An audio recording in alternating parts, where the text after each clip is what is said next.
Hello, everyone, and welcome to Learn Stuff with Onen.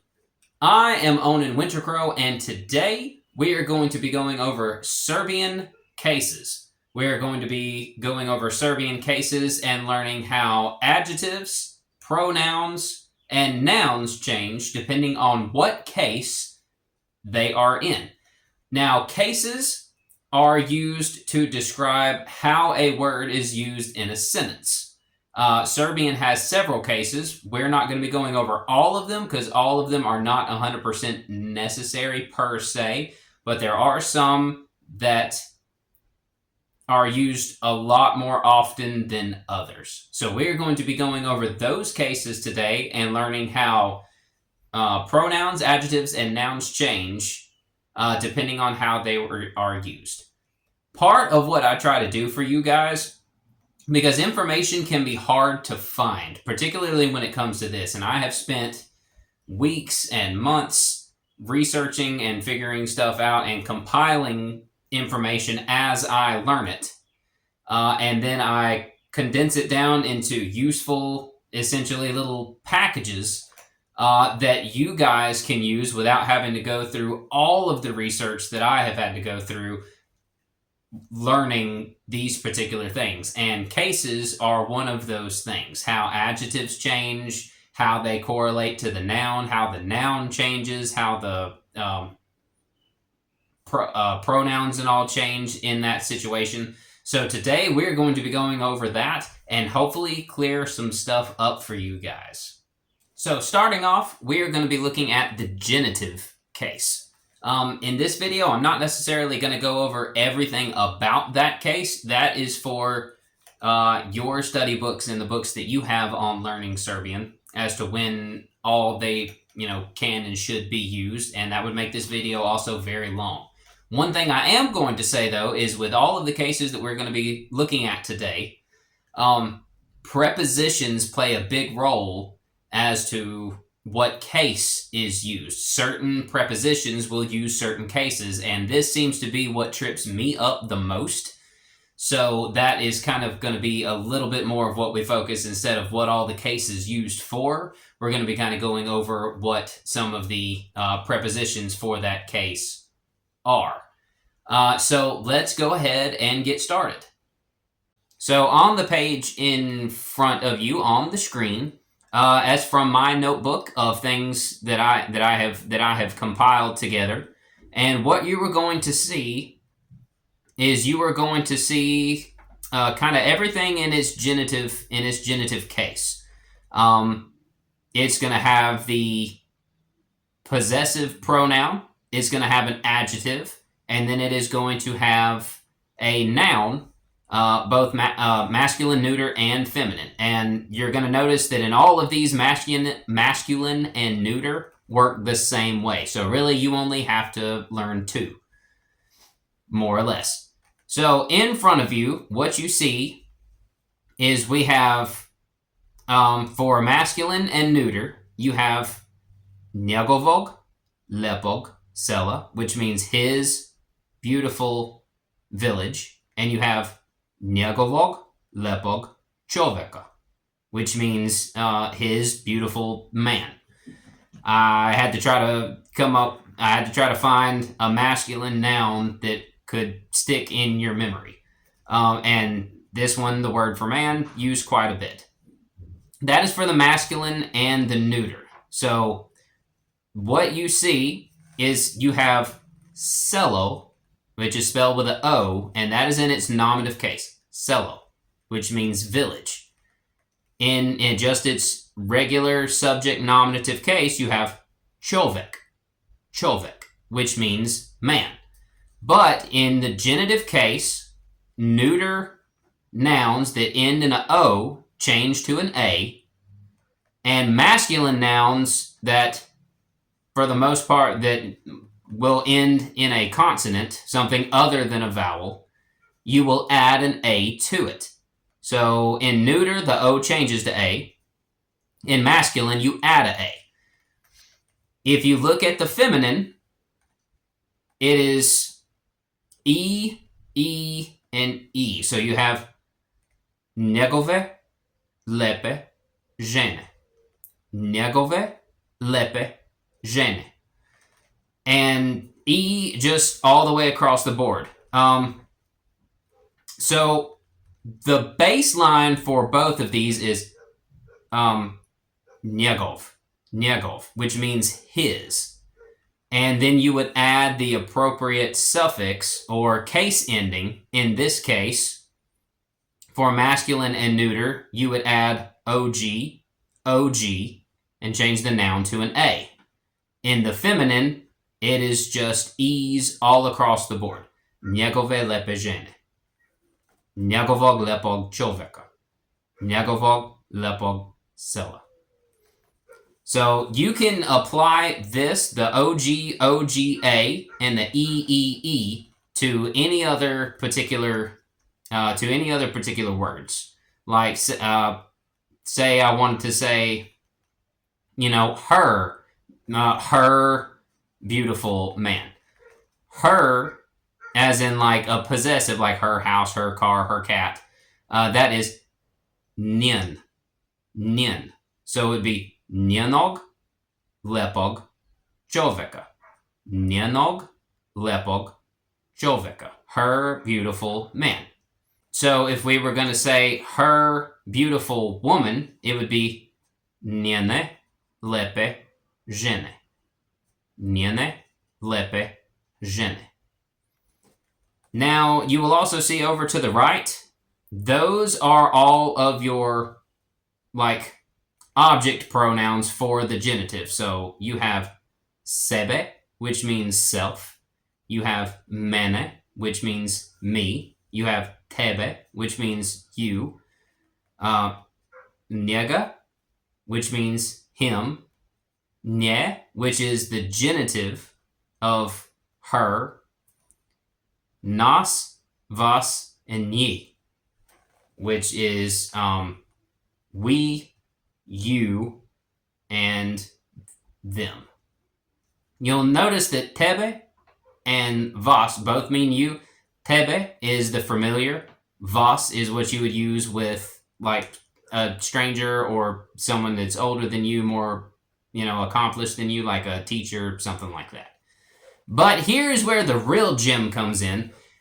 Everything in the sentence, your possessive pronouns, your adjectives, and your nouns will change if they are used with any of the prepositions that are listed here, like next to, in front of, behind, below, above, except or besides, from or of, od, there at the bottom, od, od, you will use that a lot. I know for sure.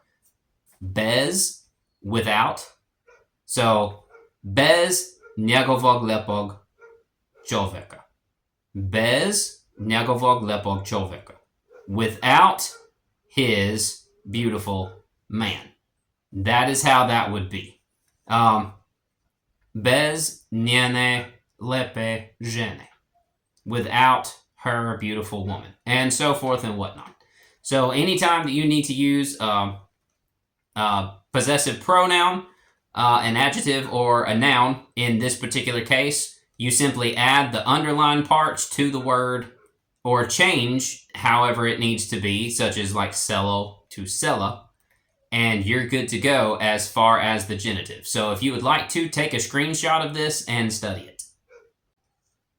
Now let's take a look at the locative or dative case. Both of these work the same. And if you look at the screenshot that I have in front of you on the screen here, you will see that it's kind of set up in a similar fashion, but just uses different letters. So for the masculine and neuter, what you would do to the possessive pronoun, the adjective, you would add om to both of them. And selo and čovek, selo, the o changes to a u in the dative or locative case. And čovek, you add a u to the end of it. So čoveku. So his beautiful village in the dative would be njegovom lepom selu. Njegovom lepom selu.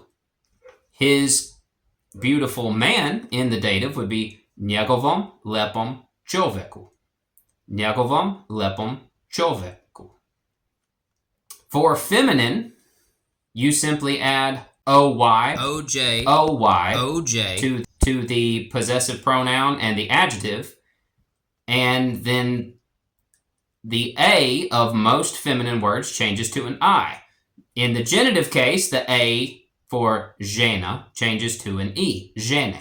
In the locative or dative, žena, the A turns to an I, ženi. So, njegovoj lepoj ženi. Njegovoj lepoj ženi. Again, this is the same pattern. It doesn't matter the adjective, and it doesn't matter the possessive pronoun. We could use her as well. So it would be njenom lepom čoveku. Her beautiful man.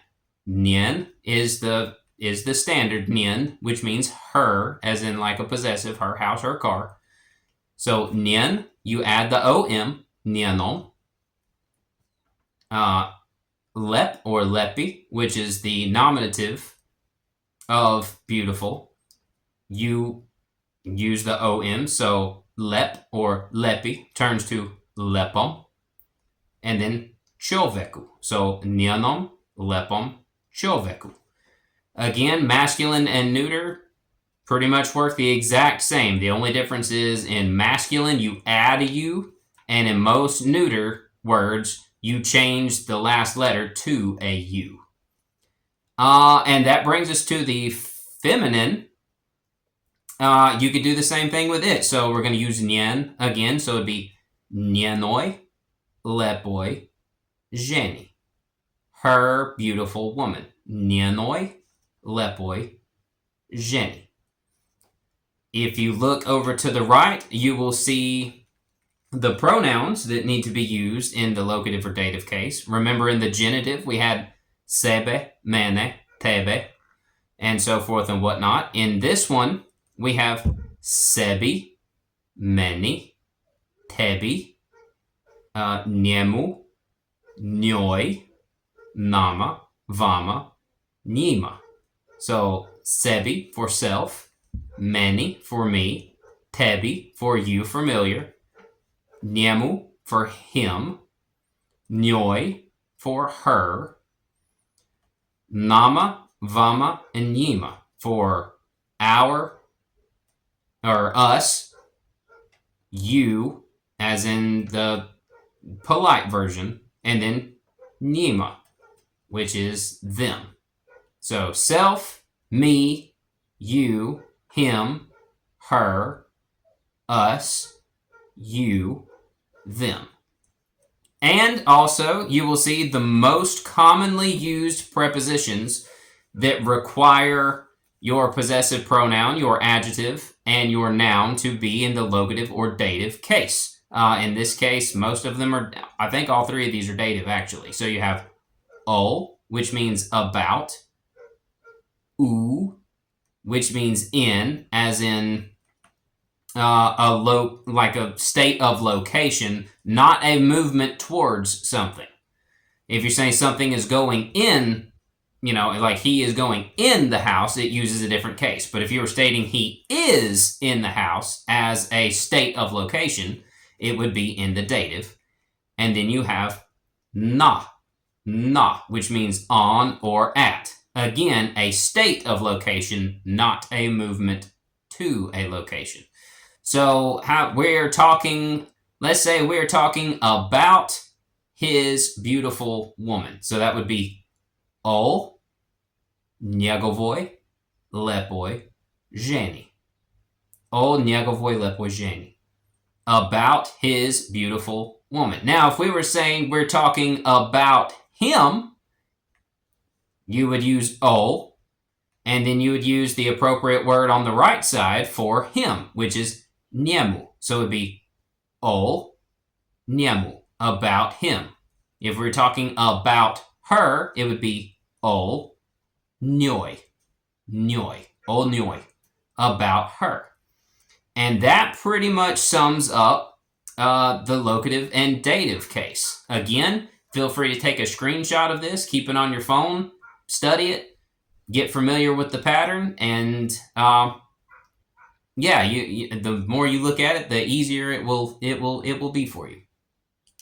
And the last one on our list that we are going to be going over that is of true importance is the instrumental case. I have not found that you use this case very much, except when you're talking about with something. The word for with, if we're talking about like a person, like an animate object, you would use just s, or sa.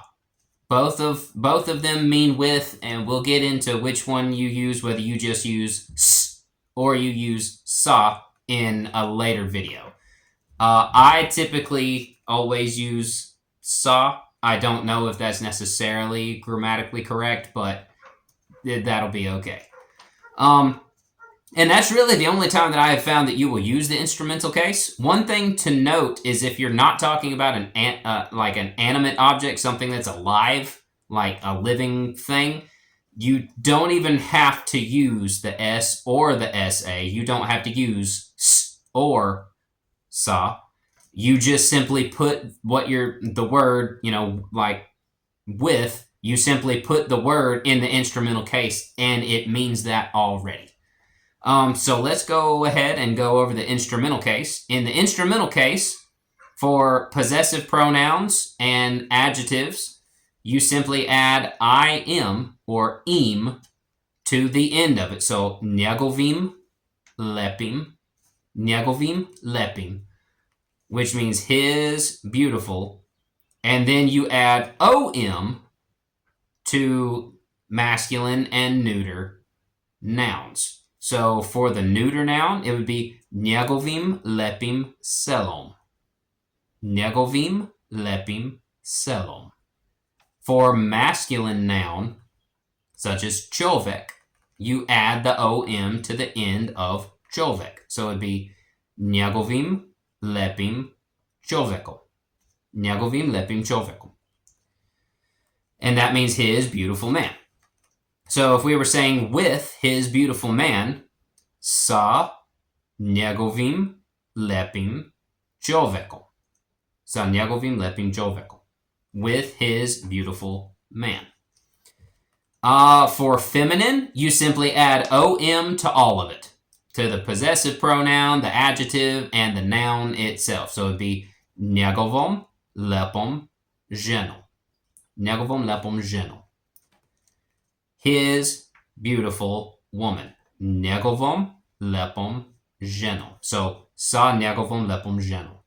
With his beautiful woman. If you look over to the right, again, you will see sobom, which means self. Mnom. And that one's kind of tricky. You pronounce the M, but it's not like a mnom. It's just mnom. Mnom. Mnom. Mnom. So, sobom, which means self. Mnom, which means, me. Tolbom. Tolbom, which means you in the familiar. Niem. Niem. So it's yim. He kind of has a little bit of a Y sound there. Niem, because the J makes a Y sound. So niem, which is him. Njom, which is her. Then nama, vama, nima. If you notice, those are the same as they were in the locative or dative case. So those three, us, you in the polite, and them, those three words stay the same. That's why they're in the brackets that say plural. Those are the same in the locative, dative, and instrumental. So if we were saying with you, like to a friend, it would be sa tobom. Sa tobom. Or you could just say stobom. S tobom. So you could use either one, and that's kind of an example of using just the s by itself or the sa. So sa tobom, stobom, sa mnom, sa mnom. with me. Sa niom, with her. Sa niom. With him. Sa nim. Sa nim. Sa nama. Sa nama. With us. And that pretty much clears that up as far as a lot of the cases. Again, take a screenshot of this, review it, look at it. It works. It doesn't matter what the what the possessive pronoun is, what the adjective is. Doesn't matter. It works the exact same way. That's kind of the cool thing about Serbian. Once you kind of figure out the rules and have a little bit of practice, it stays the same, which is awesome. So there you guys have it. That is a quick little reference guide for you to start learning the cases in Serbian and how you can apply them, along with most of the common prepositions that are used for those cases. One cool little tip, like 70% of most of the prepositions use the genitive case. So if you are trying to say something and you're unsure what case it needs to take, you have about a 70% chance of being right if you use the genitive case. Now, this comes with the caveat that some of the prepositions mean different things in different cases. So if you weren't 100% sure and you went with the genitive case, you might not exactly be saying what you think you're saying, and that's just something to keep in mind. But you do have a pretty high likelihood of trying to say what you're trying to say if you are unsure what case a preposition takes. A good majority of them take the genitive case. So I hope that you have enjoyed this episode and found it useful. If you did, hit the like button.